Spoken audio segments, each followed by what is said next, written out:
Hello, you lovely people. My name is James Crawford, and this is Patch Notes, a show that chats pretty about the latest patches, updates, hot fixes, and changes to the biggest and best games in the industry.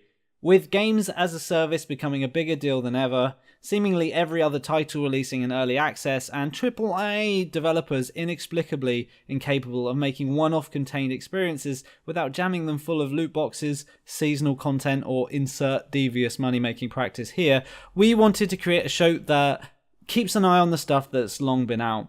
We're aiming to discuss both the changes being made to games and the effect those changes have on you, the players. So without further ado, let me introduce you to my guest this week, 100XP's resident camera monkey, Dean Letts. That's me. Hello. And the host of the Nintendo Podcast System podcast and Gorny7789 on YouTube, Jack Gorn. Hi guys, how you doing? I'm alright, thank you. Very well, very well. Good. Today we're going to be talking about sort of three main updates to the Nintendo titles, or the big Nintendo titles that we have at the moment, which is Splatoon, ARMS, and actually the Switch base itself. So they had a system update last week. And this is our first episode of Patch Notes. So starting off with Nintendo, which is horrible because I don't have a Switch. So you guys are going to have to be talking a lot. That is shocking. I know. You need to change that. The Switch. It's annoying. Like the Switch is, there's new games, new content for it pretty much every week now. You need to get one. I mean, tomorrow, on the day of recording, tomorrow is the day that really is going to make my loins curl up because Mario Odyssey is releasing, and I was looking at shops now, thinking, if I ordered it tonight, I could get it tomorrow. But I'd also have to sell a liver, I think, to be able to afford one. Some sort of body part anyway, yeah. Yeah. I don't think... I'm not a big drinker, so I think the liver's probably the more valuable part of me. Okay. I don't think there's many other bits of me that anyone would value that highly. Certainly not the brain.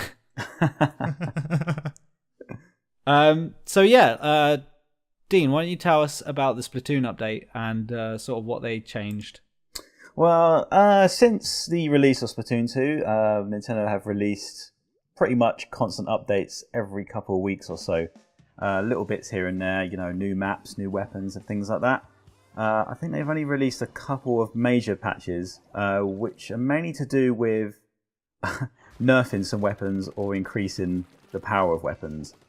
So with this new update, I'm not sure if I'll go through all of them, but there's a couple weapons that...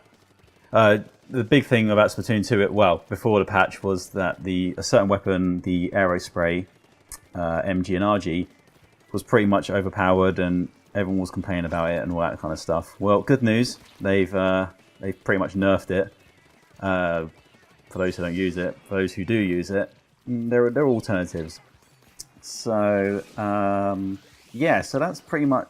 I mean, do you want me to list through some of them or not? Yeah, I mean, sort of the obviously balancing is a typically big change. And, I mean, they didn't really do a hell of a lot of this sort of post-release balancing for the first one. As sort of not as much, I don't think. No. Because this is, as you say, it's been every week. So it's interesting to see how much more attention they're paying to it. And the Nintendo titles in general, they're clearly going for a more competitive, multiplayer-focused community. So I find it very interesting. So they've just fixed a bunch of issues and reduced the damage, or how they sort of nerfed that gun. Well, what they've done here, they have decreased the radius of point of shot contact by roughly 10%, which I'm guessing is how much it hits people. At the time, they've decreased the radius of the shot ink coverage by roughly 8%, and they've decreased the rate of which shots ink the ground by roughly 13%, which is I think that's quite high. I mean, the main purpose of that weapon is that it's a fast rate of fire weapon, but doesn't do a lot of damage. But I think just before this patch, I think it was kind of a little bit overpowered. Like it done quite a bit of damage. and things Do you think like that. having the gun serve both the purpose of shooting other players and also gaining ground in each map has made it slightly more difficult to balance? Whereas, in say something like Counter-Strike, that a gun's getting more kills than every other gun because you've got your analytics telling you. Well, yeah, I mean, the whole point of Splatoon is, they've tried to market it so that it's not about shooting other players. It's mainly about trying to cover who can cover the most turf. But I think now that Nintendo have done like a focus on, they're trying to make Splatoon into like competitive gaming. They're trying to target that audience as well. So I think I could see why they're maybe releasing more patches like this, because there's two different voices. You've got the casual player who maybe just does turf wars, maybe just plays some of the other ranks like tower control, splat zones and things like that. But then you've also got the other side, the competitive side, which they want it a bit more hardcore and things like that. So I can see why there's both sides to every story. But I think Nintendo's doing a pretty good job trying to answer both both the players or the type of player, should I say. Which is great. It's quite difficult making a game for everyone when it's a shooter, and I think they've done quite well with it with Splatoon. It's very to the mass market, but at the same time it's trying to let everyone enjoy it, kind of thing. Yeah. Do you think that the next update's going to bring 100 squids all in a helicopter dropping into an island? Do you think that's the next move? That would be amazing. Yes, that would be pretty cool. PUBG Splatoon version would be awesome. Yeah. So, have you played a lot of it as well, Jack? Yeah, I think Splatoon is one of the games which is normally constantly in my Switch. I've basically been in all the Splatfests that I've recently been, and me and my girlfriend and a few others will always join online and play with like groups of people, and yeah, it's one of those I've always really enjoyed it, kind of thing. And it's just that sort of competitive aspect as well as the casual aspect. It does sort of work really well. If you want to go into a competitive ranked match, you've got people in the same sort of mindset to face, and the same with the casual players. Even some of that is really competitive either way. But yeah, it's definitely one worth picking up if you haven't tried it before. I would highly recommend it. Okay, so moving on to the Switch update then. What's changed? Because I have no idea, obviously, not having a Switch, being the Philistine that I am.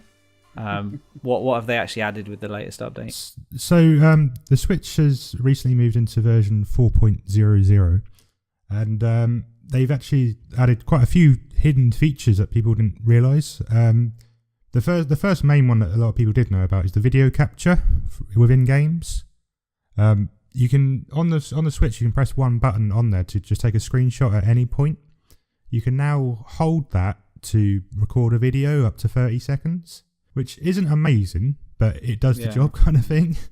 I mean, that's as equivalent of what the Xbox One has at the moment. Yes, exactly. The PlayStation is still the only one that really offers anything longer than that. But I think when you're talking about just capturing that one moment where you killed everyone on the screen, that's probably all you need. Like Splatoon, for instance, is there's only 4 games that are listed as available for video currently. That is Splatoon, Mario Kart, I think Zelda's one of them, and ARMS. Yeah. So it's those 4 main games at first. I've heard rumours of other games being featured within the next couple of days, but who knows? So this recording in the background doesn't affect the titles in any way? There's no slowdown or anything? It works perfectly fine. Yeah, you can still carry on. So like, when you play online games on Mario Kart or Splatoon, there's no real difference in terms of gameplay. And I heard it's still quite poor actual quality it records in, but you can share directly to either Twitter or Facebook straight away from your Switch. So it's a useful little feature to show off to your friends. Yeah, I don't think they'd probably introduce that hoping to court YouTubers. No one's making Let's Plays from that. I think it's more like, you want to share it on Facebook when you killed Bob, and you just really want to wind Bob up by just posting it on Bob's face and just be like, look at this, look at what I did, Bob. I don't know why I said Bob. I have no friends called Bob. Bob is my granddad, so in my head I'm like, yeah, granddad. Yeah, granddad. You suck at games. A poor guy, a poor man. I bet he's still better than you, though, James. I bet he's still better than you. Yeah, I mean, when it comes to like Nintendo Switch titles, he's got it. Yeah. I don't. So what else was changed? So there was another interesting feature that I found in the game. I don't know about you two like playing local play with Nintendo games previously, but one of my real like ball aches with it was having to update games when you're going out to go and play locally. Yeah. For instance, Super Smash Bros. On the 3DS, you had to have the most updated version to be able to play local play. And if you, for instance, come on a Saturday, you're going out for the day to go meet some people, then you realise there was an update in the morning and you missed it, you can't play local play. Yeah. Really, really frustrating, really annoying. So and you can't update off of each other either. No, you can't. However, the Switch, you can do that now. So if you go out with the people to play out on the go, you can literally download the same version from your friend's Switch. That's nice. So that you can play all together on that same version. So if you do miss an update, your friend's got it. There you go, problem solved. So yeah, and your mate can't, he can't continue to be cheaty McCheat and exploit that one exploit that he knows about in Mario Kart. He's going to have to update. It's a nice little feature, and I know that in some cases the 3DS did have that sort of feature with Spot Pass features and Street Pass features, but it didn't always work very well. But the fact they've added it into the Switch as well, so if we do, because I do go to lots of local gaming groups and things with playing Nintendo games, this is going to be a great feature, and especially for tournaments and things, so that everyone's using the same version. There's no problems, people, like you said, cheating and things like that. So I like it. It's a nice little feature, and it's pretty hidden within the surface of the update. The Switch has now got Street Fighter on it, hasn't it? It's got the Switch. Is it Street Fighter Alpha? Yeah, it's its own version of Alpha, I believe. So yeah, it's pretty cool. I imagine that's a nightmare for tournament owners who are having to keep everything updated to the latest update, and it's always been one of the biggest reasons why Capcom have tried to justify making the Street Fighter Alpha Mega update number 3, so that they can market it to tournament sellers who are then going to have a product that they don't have to update. But knowing that you can update off of each other might change that a little bit, especially for Smash Brothers tournaments, things that are definitely going to have to run on the Switch. I'm glad you mentioned Smash Brothers though, because there was one other part of this update which was very, very interesting. I don't know if either of you guys played Smash Bros on the Wii U, but yes. There was a connection you could use to play with a GameCube controller. Yeah. They've now made that accessible to the Switch, so you can play I don't know about how many games there are, but you can play certain games with the GameCube controller. Yeah, I mean, there is the diehard group of people who play Nintendo games, and I mean, like, most of them, it is contained within the Smash Bros. Fan base, but there are people that obsessively need to have the GameCube controller. Yeah, bless them. They don't know. They don't know what they're doing to themselves by needing this controller. I mean, at the end of the day, I think they've got into this mindset after having to use Joy-Cons for too long. But I love that Nintendo panders so sort of willfully to this poor crowd of clearly addled-minded people who really desperately need to bring their Wavebird to every tournament that they play in. I missed the Wavebird. What a great controller! It was a great controller for its time, but now if you try and get older one, it's so bulky compared to like modern controllers. It's so bulky to hold. It's crazy. It needed to be. It really did, because that was the first controller you had no wire connecting. Yeah. So if it wasn't bulky, it would fly out of your hands. You'd try and pull out, or someone would walk in front of you, and you desperately try and stop them from yanking the controller out of your hand. I'm surprised they didn't have wrist straps. Out. Yeah, I'm surprised they didn't have wrist straps attached to that one. That's a good point. But yeah, it's a pretty cool idea though that they've added it into the Switch, and the fact that you can play like Zelda with a GameCube controller, like the Breath of the Wild. They don't have button mapping yet, so that it's literally a default button settings, which is kind of annoying. But hopefully they'll add that in a future patch, so you can. I'm wondering with this sort of look to backwards compatibility. I mean, the Wavebird, it was through a USB, wasn't it? Yes. Yeah, it was, wasn't it? Yeah. So there's not really. I'm guessing there's not going to be a chance that they'll get like Wii controllers supported as well, because that would be really nice for things like Skyward Sword. I don't like the idea of playing their new update. Like they're updating Skyward Sword, and I think the suggestion is you'll be using the Joy-Cons. Yeah, I mean, in theory, the Joy-Cons they do work in the same sort of way the old Wii ones do. They don't have the feel of the, like they're not full hand controllers, are they? They just don't have the pointer technology. So they could probably do it without it, but it's very strange. We'll see. I mean, possibly they'll just find an interesting workaround. But I think one of the better things about Skyward Sword was that, like, the Motion Plus control being so important to it. Anyways, is that it for the Switch update? Is there anything else that they snuck in? There's just a couple of minor things. Like there's a few new profile icons for like Super Mario Odyssey and Breath of the Wild, which you can use on your profile. And there's now pre-purchase options available on certain games in the eShop. That's very cool. So, for instance, you can now pre-download Mario Odyssey now if you wanted to. So just to tease you even more, basically. It's just to tease you. Yes. Go on, you want to. Sorry, getting my heart flush again. It's we've got a quarter of an hour before I'd need to make the purchase within the next 16 minutes. There goes my dog. He's like, do it, Dad! Do it, Dad! You can do it! I believe in you, Dad! Go buy the Switch! He really wants the Switch because he really likes jumping up on my lap and destroying technology. He's gotten through 2 phones so far.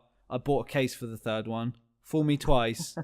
No, it's fool me once, shame on you. Twice, shame on me. So I'm shamed, but I did learn eventually. Buy a case for your phone.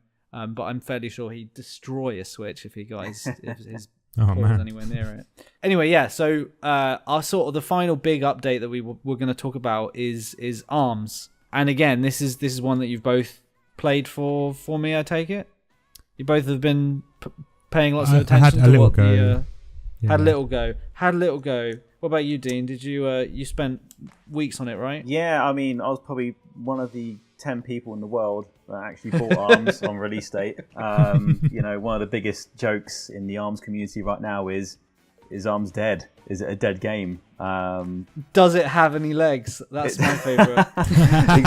Exactly. It's I don't know. I mean, ARMS is a very strange franchise. It's Nintendo's newest, I guess, IP, and it was, I guess, it was the first new release on the Switch after Breath of the Wild, because after that it was Mario Kart 8 Deluxe, which is just Mario Kart 8 beefed up with steroids pretty much.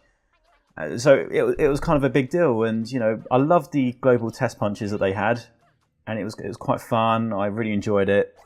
It was classic Nintendo fun, quirkiness, and colours and all that kind of stuff. Brilliant designs, fantastic designs. I love the characters in ARMS. Such a Nintendo quality to have such good design for what is essentially a fighting game. And fighting games are so key for characters to be well designed. Yeah. Exactly. Anyway, sorry, I'm interrupting. No, not at all. So what I loved about ARMS is that I think everyone loved Wii boxing, and it was just a shame that nothing ever came. Yeah. That nothing was more in depth from that, or they didn't release anything. Did you ever play the Punch-Out? No, I didn't know that was a game until maybe 3 years ago. It sort of went unreleased, or not unreleased. It did. It went straight under the radar. That's it. Yeah. They launched that in a stealth ship. I'm sure of it. In the dead of night, they unloaded the 3 copies of Punch-Out that each store got. I have Punch-Out. You should come and play Punch-Out. It's a really, really good game. Really tough though. That version.